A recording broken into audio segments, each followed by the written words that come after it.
वो अपना संबोधन आपको दें। आज 12वीं बार निर्वाचित हुए हैं, मौका कुछ और था, लेकिन मैं आग्रह करूंगा कि माननीय राष्ट्रीय अध्यक्ष आए और अपनी बात रखें।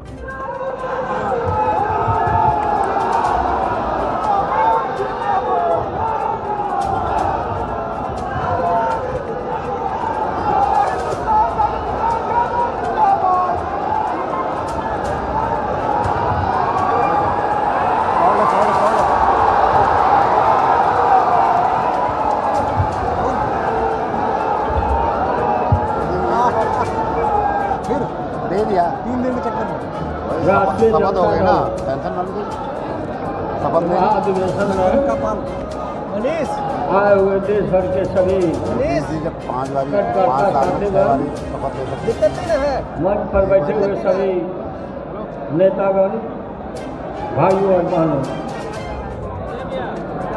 मैं नेताजी का आज निधन हो गया।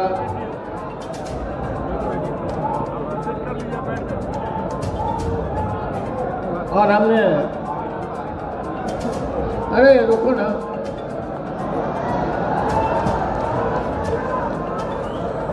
मैं बिहार के मुख्यमंत्री नीतीश कुमार को राय दिया कि नेताजी के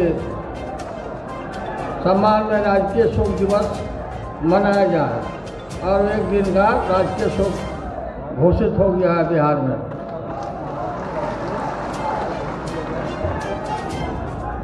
ऐसे समय में हम लोग जुटे कि आज देश मरमाहत है नेताजी की नहीं रहने की वजह से। नेताजी और भाई शरद यादव जी और मैं 3 आदमी लोकसभा में रह करके पूरे लोकसभा को जागरूक और लड़ाकू हम लोगों ने बनाया। उसमें से एक हमारे नेता उठ गए और आगे उनकी क्षतिपूर्ति मुश्किल है। मध्य देश ऐसे समय में हम आए हैं कि देश में इमरजेंसी जैसा हालत हो गया है। भाजपा के राज में हमको गलतफहमी नहीं होना चाहिए। लगता है कि इमरजेंसी हो गया है और तानाशाही, और देश के लोकतंत्र और संविधान को ध्वस्त किया जा रहा है। आरएसएस के संविधान को लागू किया जा रहा है। सामाजिक न्याय और धर्मनिरपेक्षता हमारे खून में है, हमारे बुनियाद में है। और आप लोगों को मालूम है कि मंडल का आंदोलन, मंडल वर्सेस कमंडल, ये कमंडल लेकर लोग निकले थे उस दिन से सामाजिक न्याय के खिलाफ, रिजर्वेशन के खिलाफ। बाद में झुक करके लोगों को रिजर्वेशन को मानना पड़ा, स्वीकार करना पड़ा। लेकिन ये शुरू में ही आपको मालूम है, शुरू में ये बोलते थे लोग जात पात खिला रहे हैं समाज में, और इसका प्रभाव हम लोग नहीं करते। और आज देश भर में हमको एकजुट होकर के इस लड़ाई को लड़ना है। इसीलिए दिल्ली में आज ये महाधिवेशन बुलाया गया आप लोगों को। फिर हम लोग अलग अलग राज्यों में भी बनाएंगे और इनको नरेंद्र मोदी के सरकार को उखाड़ के फेंक देंगे। हो रही कहते हैं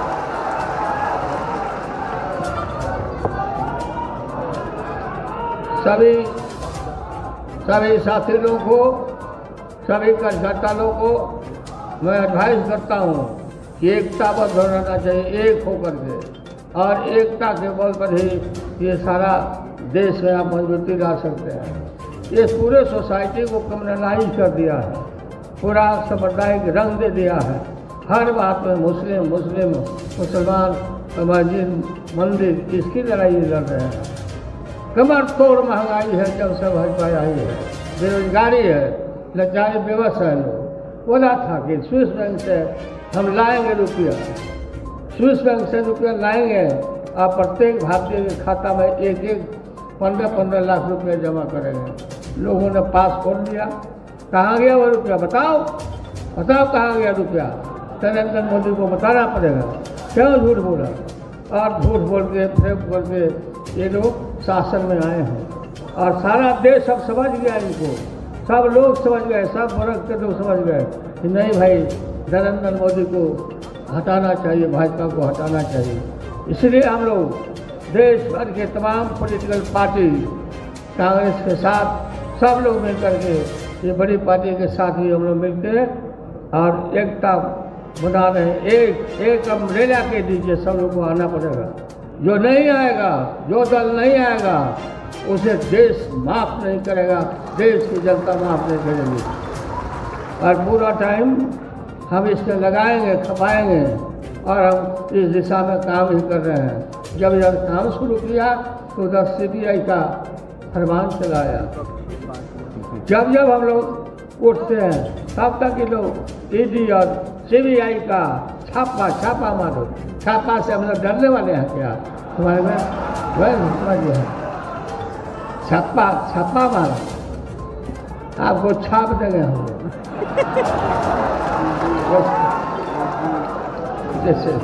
जैसे यहाँ छापा जाता है थानों पर, वैसे छपैया कर दिया जाएगा देश की जनता।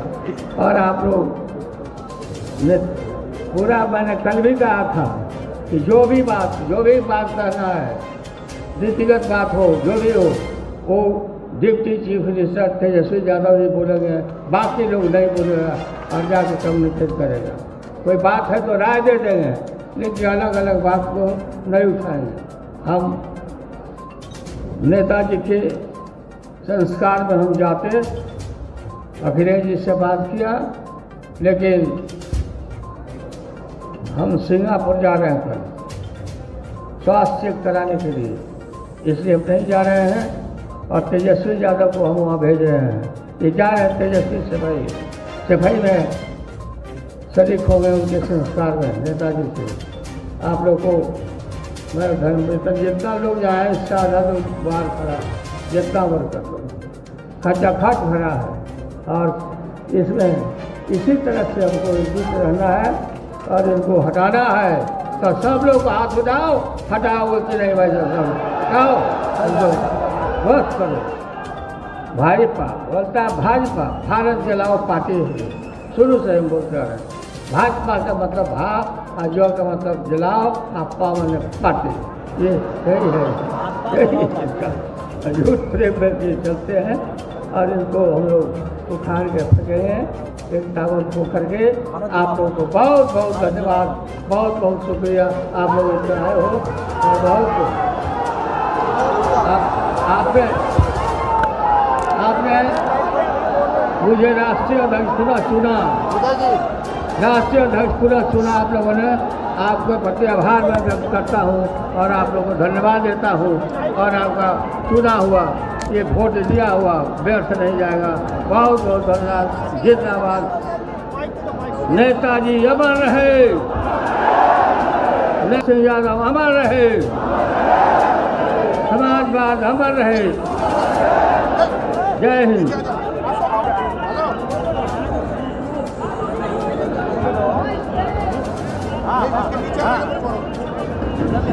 साथियों बस 2 मिनट, मैं धन्यवाद प्रतिनिधि साथियों जो देश स्तर से आप यहाँ पर पहुँचे हैं और आपका जोश, आपका वलोला बहुत ही सराहनीय है। लेकिन इसी बीच में हम लोगों ने एक बड़े अभिभावक टाइप हमारे जो गार्जियन थे, समाजवादी पार्टी के नेता मुलायम सिंह जी का निधन हो गया है, इसलिए हम उनके श्रद्धांजलि अर्पित करते हैं। और साथ में कल साथियों राष्ट्रीय कार्यकारिणी में जो आर्थिक प्रस्ताव रखे गए थे उस पर चर्चा काफ़ी हुई थी और उसे कार्यकारिणी ने स्वीकृत करके आपके यहाँ अनुमोदन के लिए भेजा था। मैं उस प्रस्ताव को आपके बीच में रखता हूँ अनुमोदन के लिए। आप उम्मीद है उसे अपना समर्थन देंगे। जय हिंद, जय भारत। शुक्रिया तनवीर भाई। अगर सदन की इजाज़त हो तो आर्थिक प्रस्ताव पर आप हाथ उठा करके सहमति देने की कृपा करें। सहमति है? Thank you. तो पारित हुआ। अब मैं विदेश नीति प्रस्ताव के प्रस्तुतिकरण के लिए श्री सत्यानंद भोक्ता जी, मंत्री, झारखंड सरकार से आग्रह करूँ।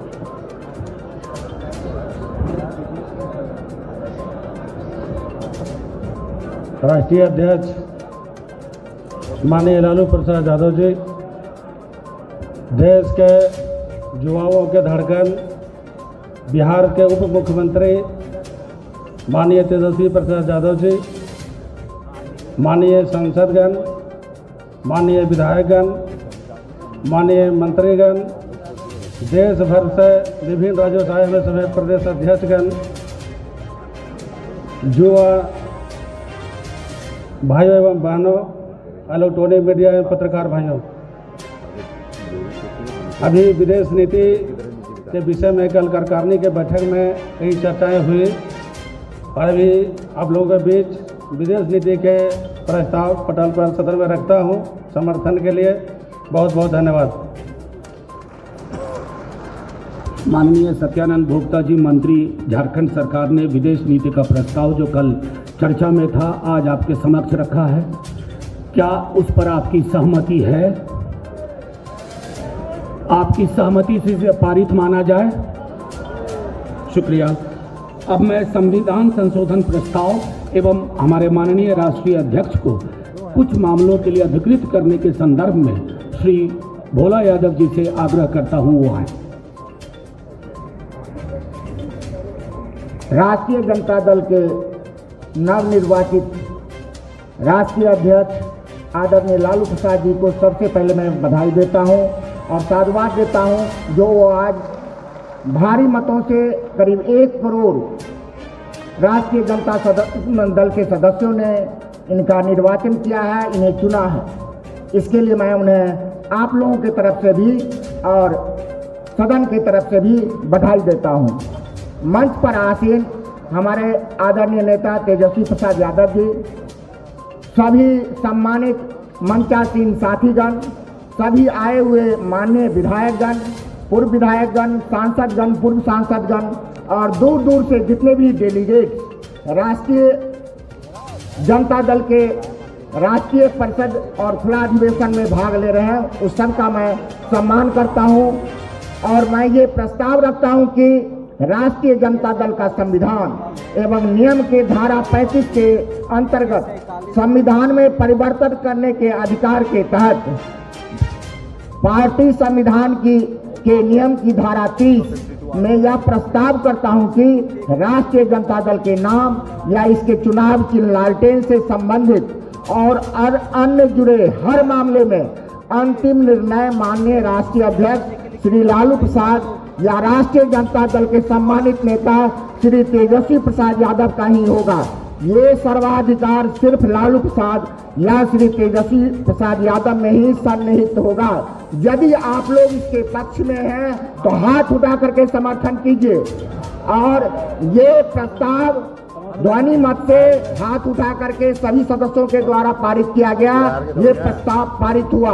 अब दूसरा प्रस्ताव, मैं यह प्रस्ताव करता हूं कि राष्ट्रीय कार्यकारिणी की गठन हेतु राष्ट्रीय जनता दल के आदरणीय राष्ट्रीय अध्यक्ष श्री लालू प्रसाद जी को यह सदन अधिकृत करती है।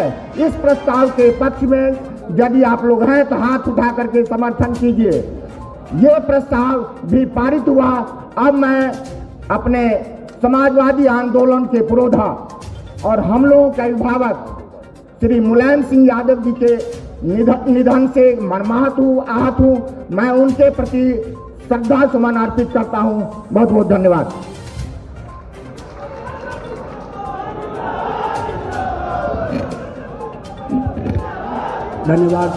धन्यवाद भोला बाबू। अतः आप लोगों की सहमति से राजनीतिक प्रस्ताव, आर्थिक प्रस्ताव, विदेश नीति प्रस्ताव एवं संविधान संशोधन प्रस्ताव आपकी सहमति से, आपकी भागीदारी से पारित हुआ। ये सब बहुत महत्वपूर्ण है आने वाले वर्षों के लिए। एक जो लड़ाई बिहार से शुरू हुई हमारे राष्ट्रीय अध्यक्ष लालू जी के निर्देश में, जो हमारे उप मुख्यमंत्री तेजस्वी जी और बिहार के मुख्यमंत्री नीतीश कुमार जी, वो अलग देश के अलग अलग हिस्सों में ले जाना आवश्यक है। मैं सिर्फ इतना कहना चाहूँगा कि आज जब पुनः निर्वाचित हुए हैं माननीय राष्ट्रीय अध्यक्ष, तो ये कार्यक्रम बहुत बड़े पैमाने पे होना था। बहुत बातें होती, लेकिन अभी वो भी आहत है, आप हम सब आहत हैं, क्योंकि हमारे बीच का सामाजिक न्याय का, समाजवाद का एक बहुत बड़ा सिपाही जो लालू जी के साथ मिलकर के, शरद जी के साथ मिलकर, जिन्होंने राजनीति को राजमहल से निकाल करके सड़क, झोपड़ी, गांव तक पहुंचाया, आज उस व्यक्ति का देहावसान हो गया। इसलिए हमने अपने सारे कार्यक्रम की रूपरेखा बदल दी और जो राष्ट्रीय अध्यक्ष जी का आदेश था उसी के अनुरूप हमने इसको बहुत संक्षिप्त रखा है। मैं जानता हूं आप लोग दूर दूर से आए थे, पूरे देश से आए थे, ये कार्यक्रम किसी और कलेवर में होता, लेकिन आज थोड़ी दिक्कत है, तो मैं समझता हूं इसके लिए हम सबको ये मानना चाहिए कि आज का दिन एक दुर्भाग्यपूर्ण दिन है। अब मैं थोड़े ही क्षण में हमारे बीच शरद यादव जी भी आने वाले हैं। मैं क्योंकि आज सब लोग संदेश संक्षिप्त देंगे, तो मैं आग्रह करूं अपने राष्ट्रीय अध्यक्ष माननीय लालू प्रसाद यादव जी का, वो आएँ। उन्होंने आते ही सर्वप्रथम मुलायम सिंह यादव जी नेताजी पर माल्यार्पण किया और आज नहीं मैं वो नहीं कह रहा, माल्यार्पण किया। आप में से भी जो लोग अभी चाहेंगे वो आकर के कार्यक्रम के बाद माल्यार्पण करें, पुष्पांजलि दें। अब मैं आग्रह करूंगा माननीय उप मुख्यमंत्री तेजस्वी यादव जी से कि वो आएं और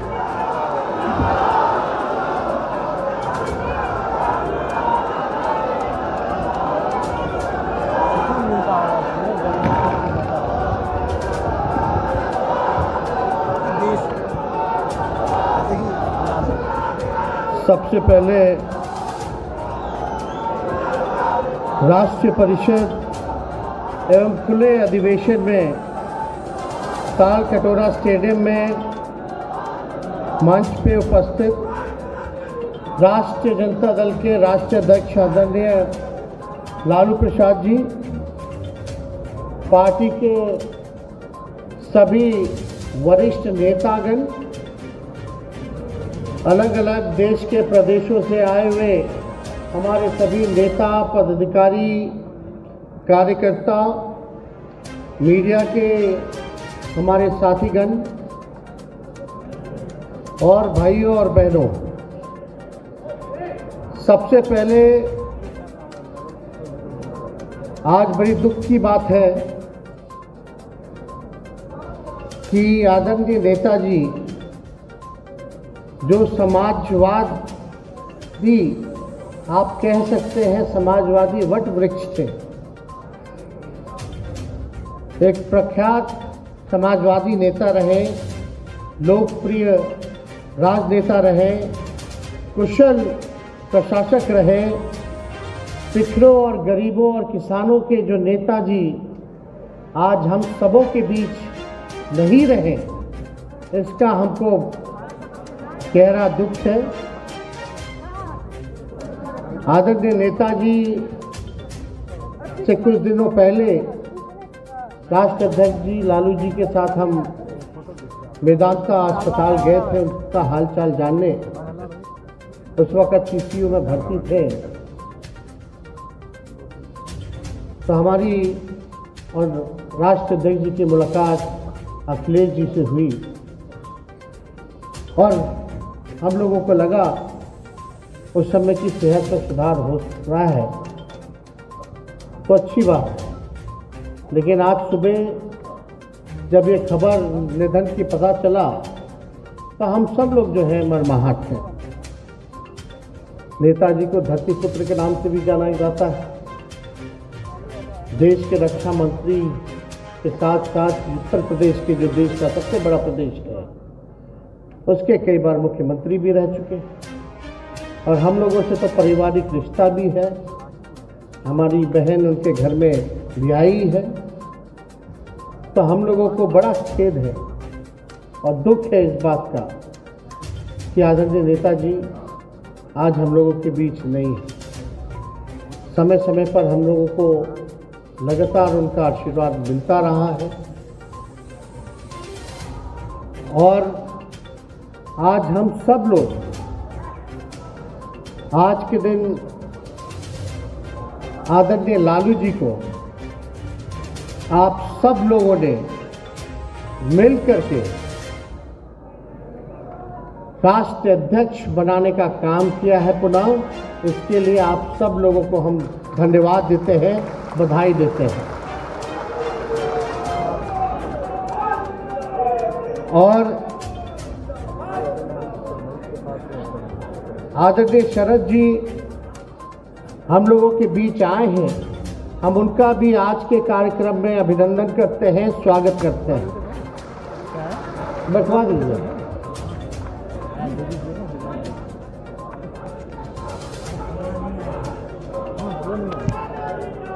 काफी कटौती करते हुए एक संक्षिप्त कार्यक्रम रखा गया है। इस संक्षिप्त कार्यक्रम में पूर्व से निर्धारित है चुनाव परिणाम जो पिछले 2022 और 2025 का सदस्यता अभियान चला और सदस्यता अभियान के पश्चात राष्ट्रीय जनता दल का चुनाव हुआ, उसी संदर्भ में मैं कुछ लाइन पढ़ना चाहता हूं। 10 फरवरी 2022 को पटना में हुए राष्ट्रीय कार्यकारिणी की बैठक में पार्टी संविधान की धारा 19 की उप धारा 1 के अनुसार मुझे राष्ट्रीय निर्वाचन पदाधिकारी एवं श्री चितरंजन गगन को राष्ट्रीय मुख्य सहायक राष्ट्रीय मुख्य निर्वाचन पदाधिकारी का दायित्व सौंपा गया। साथ ही हमें सांगठनिक चुनाव के कार्यक्रम को निर्धारित करने के लिए अधिकृत किया गया। राष्ट्रीय कार्यकारिणी द्वारा किए गए अधिकार का उपयोग करते हुए मेरे द्वारा सांगठनिक चुनाव की कार्यक्रम को निर्धारित कर दिया गया। चुनाव को सुचारू रूप से संचालित करने हेतु प्रदेश कार्यालय बिहार को केंद्रीय कैंप कार्यालय के रूप में अधिसूचित किया गया। मेरे द्वारा पार्टी संविधान की धारा 28 के तहत देश के 26 राज्यों में राज्य निर्वाचन पदाधिकारी एवं सहायक राज्य निर्वाचन पदाधिकारी की नियुक्ति की गई।